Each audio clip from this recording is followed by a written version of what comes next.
to start the arts and crafts summer program again. I know we haven't had it for a few years. What would your guys' thoughts be on that? I think the reason we didn't have it last year was COVID more than anything. And Becky, Okay. you remember, did the teacher not do it anymore? We just did not get enough kids.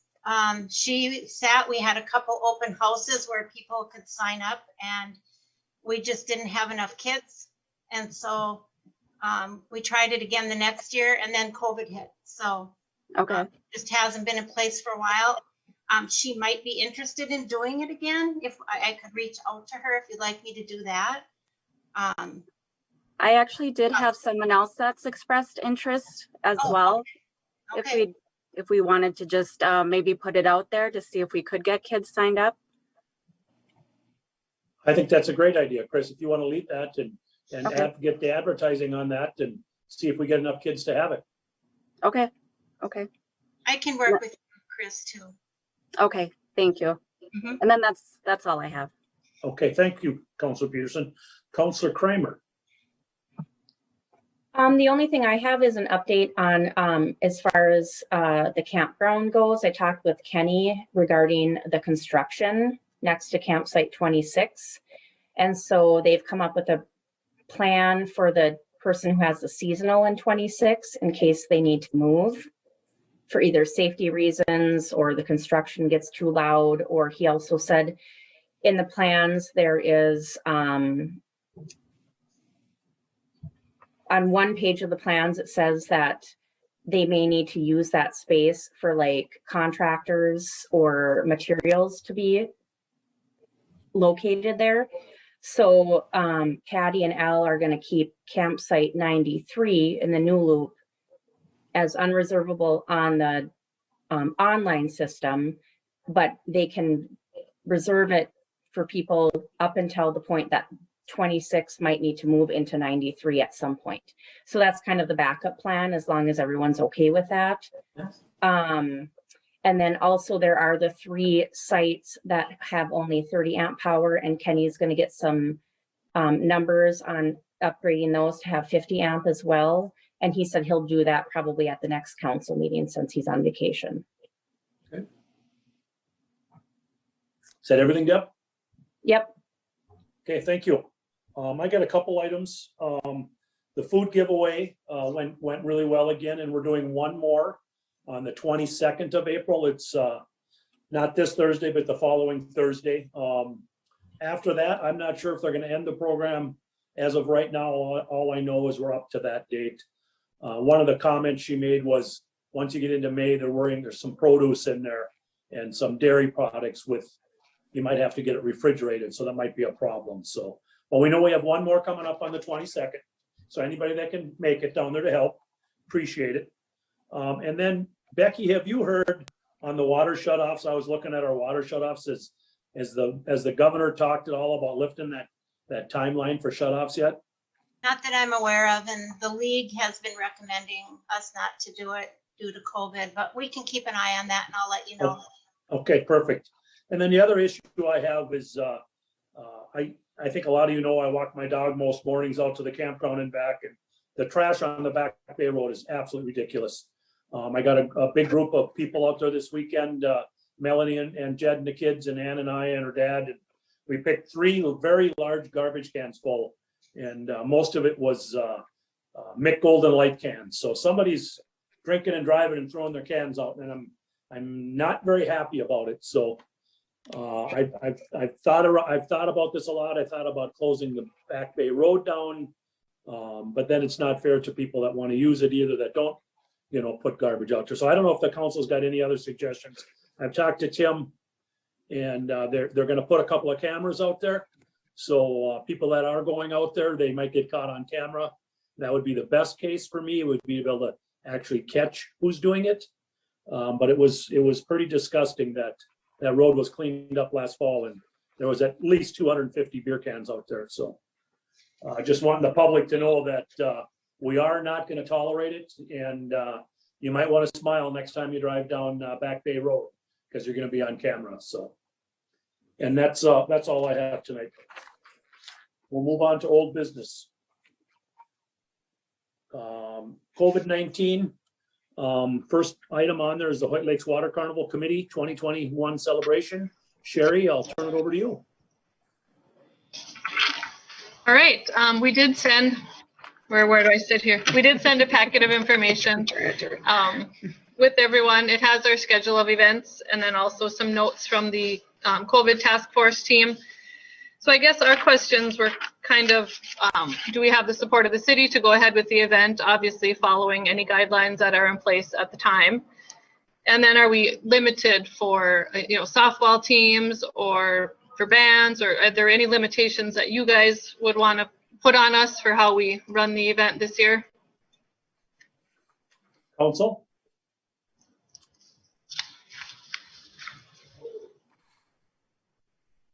Hi, Dan? Yeah, I think that, basically, I think the biggest thing is we need to continue to watch COVID numbers and be in consultation with our medical director over at Northern Pines. I know he was pretty adamant last year and very thankful that we didn't have the celebration. Watch the numbers, see what the governor does with releasing restrictions, and I think we need to be cautious at most. So we definitely don't want to go full bore. That's my feeling anyway. So if we normally have like 46 softball teams, would you guys want to limit that, to a certain number, so we don't have so many people in town, or how do you guys want us to handle that? Anybody comments? My opinion is as long as our response team is okay with it and we're following the guidelines. I think it's kind of hard, Sherry, to put a number on that, Mm-hmm. Don't you think? Yeah, and we did some basics, the square footage, like how many square feet you have, tells you how many spectators are allowed in your venue. I mean, so at the Midway area, it says our spectator number as of right now would be 2,300. I don't know that we ever have that many in there at one time. And I think some of the participants, people who normally come might be a little cautious still too. So I don't think we would exceed that number at any one point. And if a mask mandate is still in place, or, if we're limited to how many tickets we can sell, we're going to follow that. The guidelines as per what they say at the time. Any other council comments? Well, we can just tentatively plan it as a regular event then, and if the time comes and our numbers are high and we need to, make adjustments, we know that it's ever changing, and, we might have to postpone some events or cancel them, but we'll just plan it kind of as a normal year and follow any kind of mandates. I think that's good, Sherry. I think what I do recommend though is maybe at the second meeting in May and June, just for you guys to show up, just so we can keep everybody updated on what's going on. Might be 2 seconds, might be 10 minutes just to talk about where we're at, and so that way it gets on TV too, so the public can hear what we're doing. So sure. And I was just going to comment to each meeting. We'll certainly come and give you updates. Okay, Councilor Kramer. I was just going to comment that I get the updates on like the statewide and St. Louis County where we're at with like vaccinations. And right now, 83% statewide of 65 and older have been vaccinated, and 43% 16 and older have been vaccinated. So I think Minnesota's doing really good in that regard. And I mean, most of the softball teams, I would assume, are from Minnesota. So that probably plays into that somewhat too. Okay,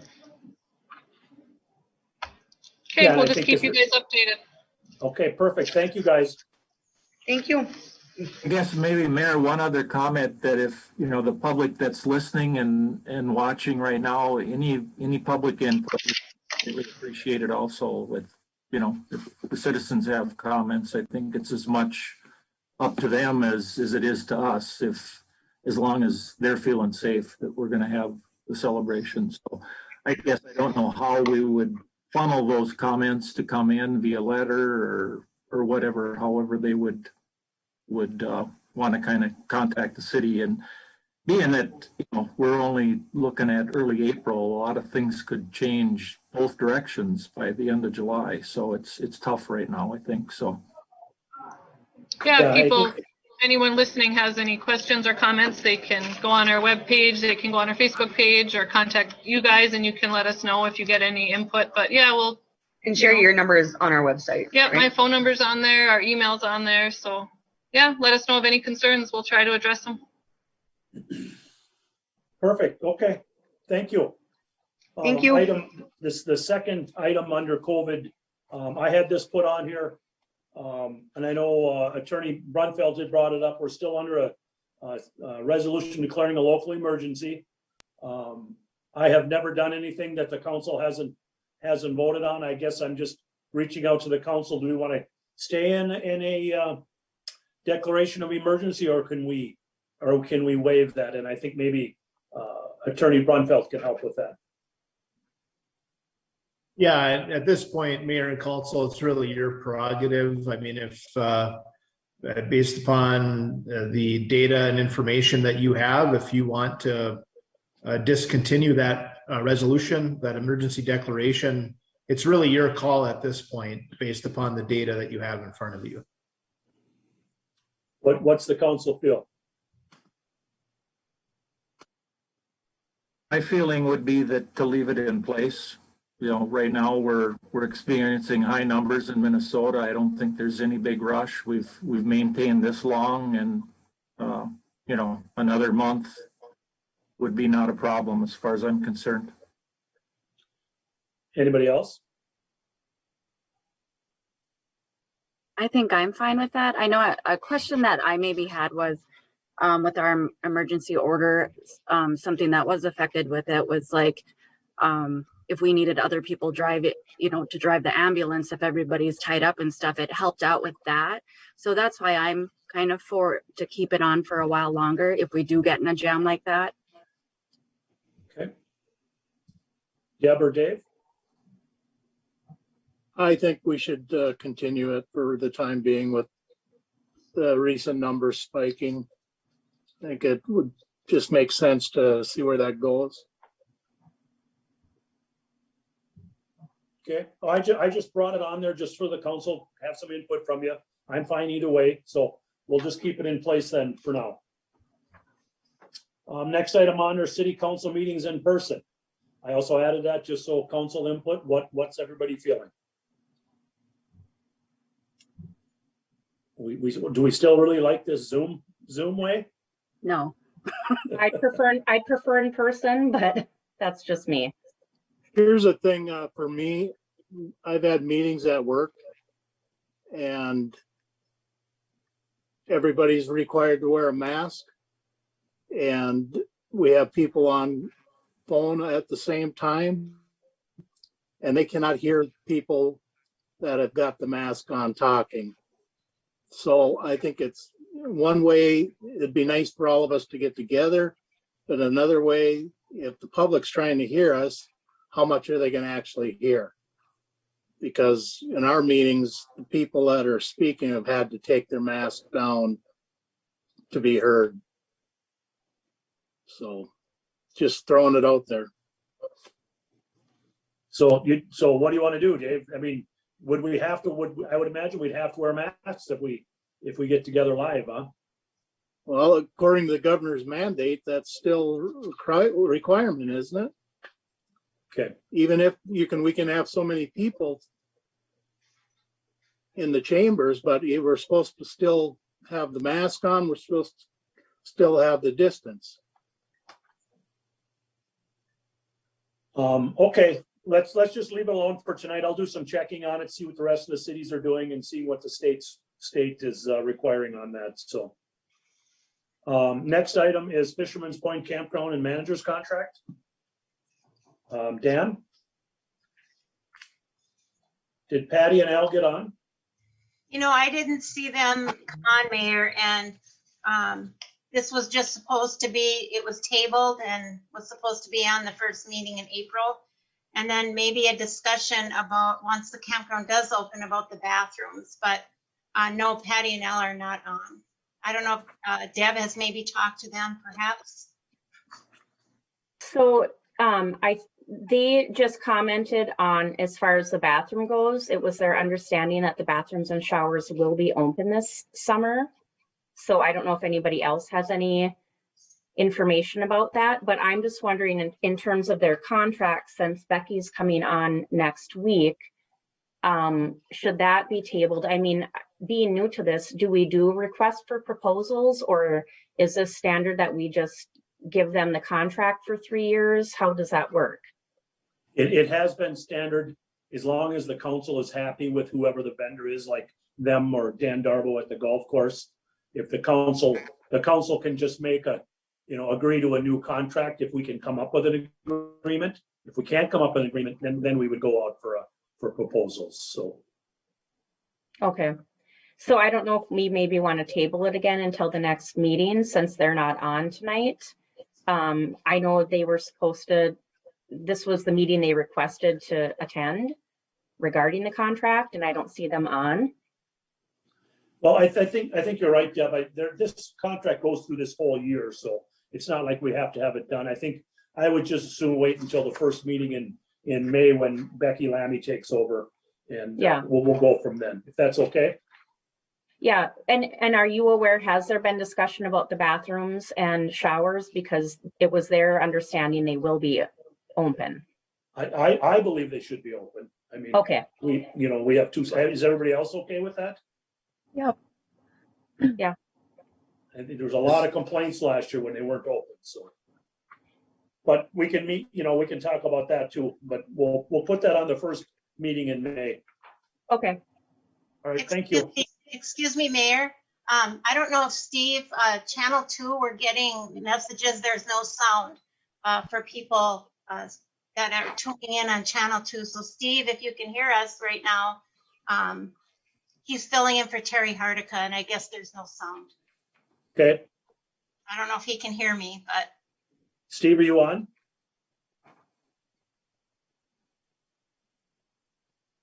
Well, I'm gonna keep moving. Animal control proposal. Okay, yeah, so that's mine. So per the last council meeting, we had set up the committee. It was Councilor Peterson and myself, and we had the in-person meeting with Jed, and then also a three-way phone call with Jed, and I've also been in consultation with Attorney Brunfeld. So we went through the whole ordinance. Everything looks really good in the ordinance. There was a few things that referred to certain administrative fees that needed to be set by council resolution. And that was why I added this Animal Control Committee recommended administrative fees. We do have the fee in our current book for the 2-year license, the late license fee and the impoundment fee, but we did not have anything in there for a boarding fee, a leash restraint, barking nuisance, and a disposition fee. So on the code of ordinances, it's set up really well that you can do a pretty good search on there and get a broad perspective of different communities as to what they have for fees. So I kind of did a little bit of a search, and then we discussed this as a committee, and this is what the committee recommends to the council to approve to add to our fee structure. And then if this is approved, the one problem or the main complaint that Jed had was, as far as him being able to enforce things, is he had to always revert back to the police department to issue any type of compliance order or ticket type thing. So what we came up with is similar to what the East Range PD has for parking fees, administrative fees. There would be a 3-part citation type booklet that Jed would have, and it would have all these things on there: the license fee, the late fee, the boarding, so that if he has a complaint on a dog barking or a dog running loose or whatever, he finds the owner, he can write up the administrative ticket right then and there. That Jed would keep a copy for himself. One would go to City Hall and one would go to the person that was issued the administrative fee, compliance fee. So I don't know, Attorney Brunfeld, I know we talked at length about a week ago. You were going to do some more digging on how all of this would come together. I don't know if you have any comments in addition to that. No, not at this time. I'll complete that research this week, and I'll have some more information on that during the week this week. Okay. The one thing that Councilor Peterson had found, she reached out to the League of Minnesota Cities, and apparently I had asked you about the possibility of, if these fees weren't paid, much like the blight ordinance, that they could be added to the real estate as an assessment. And from what the attorney with the League of Minnesota Cities said, that animal control fees were not part of that. They could not be assessed. Is that correct there, Chris? Yeah, it said that there's no authority in Minnesota statute that allows that. So we would have to go through the court to get those fees covered. Okay. So Dan, my question to you then is, what do we have to do to pass this? I do like it that there's verbal. The first offense is verbal. There's no fine. The first offense, I do like that on the leash law and the barking. Do we have to have a public hearing, or do we have to? How do we get these in ordinance? Well, the way it reads in the animal control ordinance is that these need to be set by council resolution. So we would have to come up with a resolution, correct, there, Mitch? And then that resolution would have to be on display for a certain amount of days. I guess I'm not sure how that procedure goes, but. Yeah, we would just have to have a resolution laying out the fee schedule or the fine schedule, and it'd just be a very standard resolution. Obviously, that would be something we can post on the city website, but that really goes into effect immediately upon passage by the council, because it's just a resolution. It's not an ordinance change necessarily. So we'll put an ordinance together for the next council meeting then. It's usually a resolution. Yeah, right. Yep. A fee with and I think this city and other cities have, on a regular basis, they pass a resolution on sometimes some cities do it annually, where they'll pass an annual resolution stating what the various fees and fines will be administered in the city for that given year. I think, Becky, if you want to comment on that. Well, that was going to be my next question. If we could just amend our current fee schedule resolution, we'll assign it a new resolution number and put an effective date on it, and then just add in the proposed fees. But, absolutely. Yep. But there also needs to be an ordinance change. I don't have the wording in front of me, but to change it to administrative fees, I don't know how our ordinance reads, so we might need both. Okay. Right. If there needs to be a technical change in the ordinance, we can put that together as well. Mm-hmm. Rest of the council okay with that? Okay. Moving down, old business item D, to approve summer part-time hires as follows, pending successful completion of the required city testing. Golf course mower operators, Paul Thies, Caleb Corbett, Evan Skelton, and ball field maintenance, Bryce Kopp. This was Supervisor West's recommendation. He is not here tonight. Anybody has any issues with that? Otherwise, I'll be looking for a motion. Just I'll make the motion. Motion by Councilor Peters. For council that these are all returning employees from last year, and just because the golf course will get going quick, and that Kenny and Wade and I think Jake will sit down and review the rest of the applications, and we'll be coming back to council for the remainder of the hires. Okay. Motion by Councilor Peterson. Is there support? I'll support. Support by Councilor Pop. Roll call. Counselor Zins, Yes. Pop, Yes. Peterson, Yes. Kramer, Yes. Mayor Vreeland. Yes, motion carries. Jumping to new business to approve pay request number 8, Gritter Construction in the amount of $257,911 dated March 31st, 2021 for the wastewater treatment facility. Jake and I had our monthly meeting last week with Gritter and Bolton and Mink, and things are moving along nicely down there. I'm sure Mother Nature's weather here the last couple of days might have slowed them down, but it's moving along very well. Brian did email me today and said everything else looks good. He just needed this approved for tonight. So looking for a motion to approve.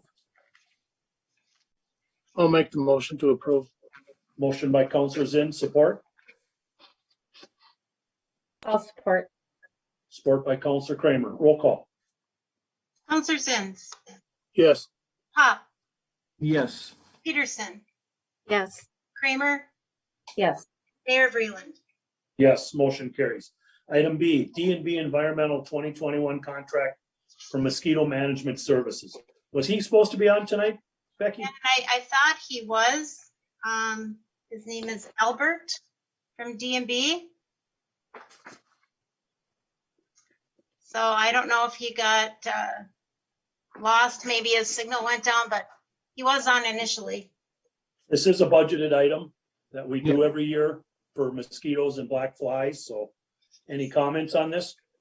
So, yes, I reached out to Dean Edstrom this morning, not knowing that he had sold the service to his partner. So, and I guess his first name is Albert, and you notice that the address changed. This gentleman is from Gilbert, but, and I also talked to Wade West. So the big question that I had for both of them was some clarification on the black fly treatment. I know we did not do that last year. And the big thing that I wasn't sure of is, so you've got black flies, you've got big biting black flies, and then you have gnats. And this is control for the gnats. And I know Wade had a lot of complaints last year out at the golf course on the gnats were horrible. He had golfers that came and golfed a couple of rounds and basically left. He gave them their money back because the gnats were so bad. They're always bad out there, but they were considerably worse with not doing the treatment last year.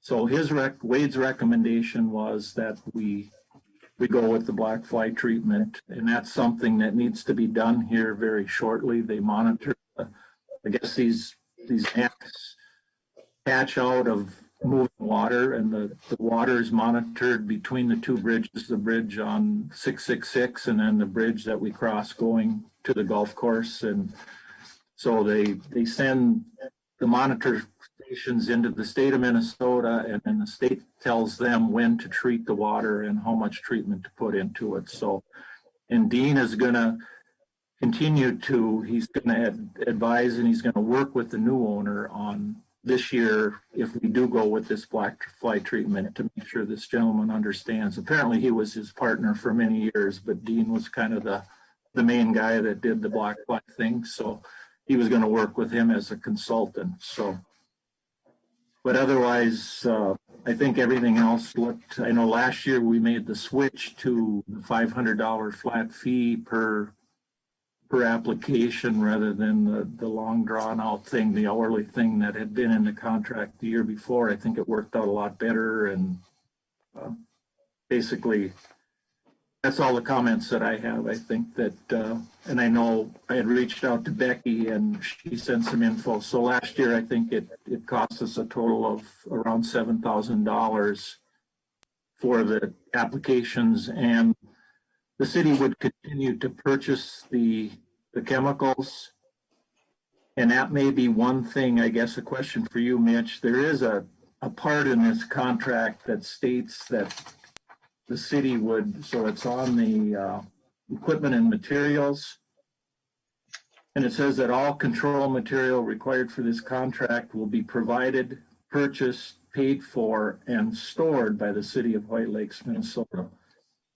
And speaking with Kenny, he said that material has never been stored at the city garage. Whenever it comes in, they contact D&B and they they have control with them for the application season.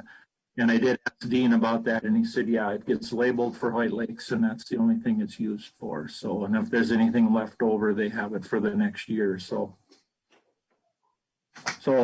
if you're looking for a recommendation or a motion, I guess I would make a motion that we would go with that, with this contract, if that change needs to be made, and that we would also do the black fly treatment again this year.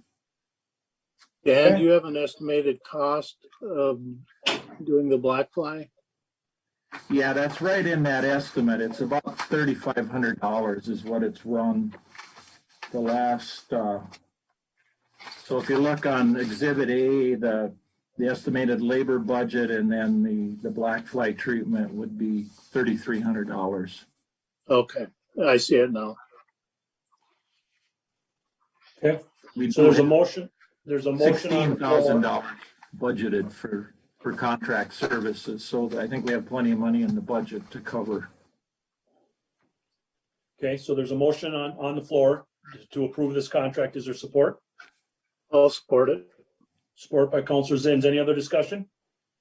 I did want to say something. I know in here it says that they kind of set their own hours and everything. Something I have noticed in the past when they come and spray the point, it has been on the weekends or like a really busy weekend, like the 3rd of July or something like that. I think they should try to do it more during the week if we could have them do that. Because I know in my site, I was out there on a Saturday night and they came out at 8 o'clock at night spraying. And so my site didn't get sprayed because I was in it. Just for it to be more so that people can get the most out of it. I feel like it should be more done during the week rather than when it's the busiest during the weekend. And that makes sense. Becky, would you reach out to them and mention that to them? Sure, and I also need, on the agreement in front of you that was in the packet, that very first sentence, they have the wrong year. It says 12th day of April 2020. So I'll reach out and ask them that they change it to 2021. Okay. So there's a motion and support. Any other discussion? None, hearing none, roll call. Counselor Zins, Yes, Pop, Yes. Peterson, Yes. Kramer, Yes. Mayor Vreeland. Yes, motion carries. Item C, Rogers online letter dated March 31st, 2021. He is no longer going to be doing IT service management. And so I think in front of us is a request for proposals. Becky, do we need to make a motion or anything on this first one to accept it or just on the RFP? I would do a motion to accept his letter and then also a motion for the RFP. Okay. Can I get a motion accepting Rogers online letter? I'll make the motion. Motion by Counselor Peterson, support. I'll support. Support by Counselor Pop. Roll call. Counselor Zins, yes, Pop, Yes. Peterson, Yes. Kramer, Yes. Mayor Vreeland. Yes, motion carries. So then they put together a request for proposals for new IT services for the city of White Lakes. And it's in front of you and it's just asking for proposals. They should be submitted no later than 23rd of April. Submitted to Tammy Snetzinger. And it just gives some other directions on there. The city minister review proposal with city staff. And I think it'll come to the May 10th council meeting. So any discussion on that? And Mayor Becky Lammy did prepare the RFP and she is on tonight. Becky, did you have anything to add? No, just anything. I met with city staff in the office outlining what concerns they had regarding their current technology. And we reviewed it and came up with that RFP. So So do you want it in the, like, of course, the legals? Did you want it in the shopper or the, do we want to go as far as Duluth? probably, yeah, if you want to put it in the East Range shopper. I also have contacts at several of the IT firms that will send it out to directly as well. Okay, perfect. Any other discussion? Not hearing any. Can I have a motion approving the request for proposal? I'll make that motion. Motion by Counselor Zinn, support. I'll support. Support by Counselor Kramer. Roll call. Counselor Zins, Yes. Pop, Yes. Peterson, Yes. Kramer, Yes. Mayor Vreeland. Yes, motion carries. Item D, I'm calling a special council meeting. I wanted to wait till tonight so all the council had a time to check their calendar. I have 3 items I want to put on there. Counselor Pop is requesting some discussion on paramedic hours and shifts. And then also I'm hoping to have a contract in front of us on the Knott building sale. Mitch's firm is working on that, and I think I'll have a proposal in front of us. So the new owner wants to get moving on this, so I added that to that, so we can discuss that at that special meeting. And then also the curb cleanup, Dan, we'll put that on that meeting so we can officially set a date. Does that sound fair? Yep. Now, we got to have a 3-day notice, so the earliest we could do it is Thursday or Friday. Anybody have any? I'm good with Thursday. Thursday works for me. If we do it Thursday, I need to do it early, like 3:30 or 4 o'clock. I could do 4 o'clock. 4 o'clock on Thursday? Yep. Yep, does that work for you? Dan? Yeah. Yeah, I think so. I've got an appointment at 2, but I should be back by 4. Okay, so it sounds like we got an agreement. Let's do it at, give me a motion to make a special council meeting on those 3 issues for Thursday, April 15th at 4 o'clock. I'll make a motion to that effect. Motion by Counselor Pop, support. I'll support. Support by Counselor Peterson. Roll call. Counselor Zins, Yes. Pop, Yes. Peterson, Yes. Kramer, Yes. Mayor Vreeland. Yes, motion carries. Item E, approve the quote dated March 24th, 2021 from Clary Safety in the amount of $89,081. The other was from McQueen for 106. And we have Captain Pete Wallner with us tonight. And I think the discussion is we've got $70,000 budgeted and it came in at 89. Pete, did you guys order more packs or what's the reason? We ordered the same thing, exact same number of packs, exact same number of bottles that we got 15 years ago. So if it's Okay. COVID or if it's what, I don't know why there's so much, so the price is so different. Okay. So talking to Chief House, he was thinking that we could use the Skybo money that we made that got put in the general fund to cover the offset of these packs. Okay. Becky, how much money did get put in the fund from that? There was approximately 33,000 that went to the fire department, and that was back in 2016. And so if the council cares to allocate that money, we probably should have a motion to that effect, that you're allocating those monies for this capital item. Any other discussion? Pete, how many packs is that? 12. 12, okay. I think it's we have 12 packs. That'd be 12 packs, 24 bottles, and I think 20 masks and some other stuff. Okay. I think Chief House, Pete, didn't he say that they were throwing in the bottles for free? That there was no charge or something? 100%. They weren't throwing in all the bottles for free. They were throwing 12 bottles in for free. Okay, That's why if you look at the quotes, there's a pretty big difference in money there. right. So with Clary's, they gave us 12 free bottles with the purchase, with the quotes on there.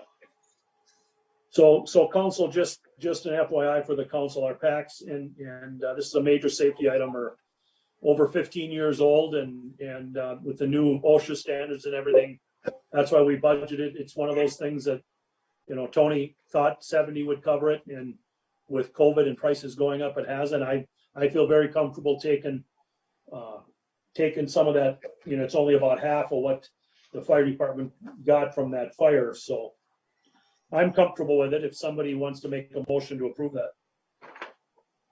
I'll make that motion to approve it. Motion by Counselor Peterson. Is there support? I'll support. Support by Counselor Zins. Roll call. That motion include the allocation of the Skybo fire funds? Could that To be make up the difference. to make up the difference included in your motion? Counselor Yep. Peters? Yes. Okay. Counselor Zins, Yes. Pop, Yes. Peterson, Yes. Kramer, Yes. Mayor Breland. Yes, motion carries. Item F, to approve the quote from USA Blue Book in the amount of $4,801.44 for a utility locator for the water department. Supervisor Barron. So I got two quotes here. Initially, Blue Book was at $5,919. And I found from Capital Surveying Supplies one for $4,776. So Blue Book was able to drop that to $4,775, being that they dropped the price. The shipping and handling is why you see the $4,801. I recommend going with Blue Book. This is a budget item. This is something we need, especially with the new construction, having the tracer wires. We'll be able to trace out where the water lines are and the sewer lines are exactly. So. Any questions for Supervisor Barron? Jake? Not hearing any. Motion to approve. I'll make that. I'll make the motion. Motion by Counselor Pop, support by Counselor Zins. Roll call. Counselor Zins, Yes. Pop, Yes. Peterson, Yes. Kramer, Yes. Mayor Breland. Yes, motion carries. Item G. If you remember at the last council meeting, we sold all 12 of those lots, those storage lots. And so Kenny got a quote from Benchmark Engineering for a lump sum of $4,160 to survey and pin the 10 lots on the south side of that road. There's a map in there for you. So this is that number. Becky, I have a question for you. They did those 24 or 25 lots on leads last year, and I know they're all staked. Have we got a bill or we got the final on that yet? I didn't think we had the final, but I'll research that because I know we need those letters to go out soon. So Yeah, I'd like to. I'll look into yeah. that. Okay, perfect. Any questions on this Benchmark engineering proposal? Not hearing any. A motion?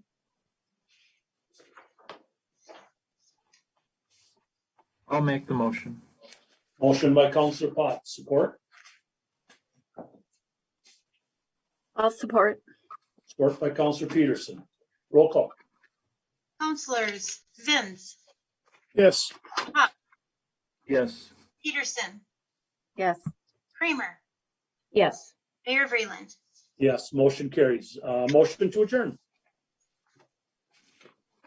I'll make the Come on, motion Deb. to adjourn. Counselor Peterson. Motion support. I'll support. I wasn't quick Support. enough. Support by Counselor Kramer. This is why I want to get back to real life here. Drives me crazy. Just me, so don't worry about it. Roll call. Counselor Zins, Yes. Pop, Yes. Peterson, Yes. Kramer, Yes. Mayor Breland. Yes, motion carries. Can I never remember, everybody, we got an EDA right away. So it's on another email.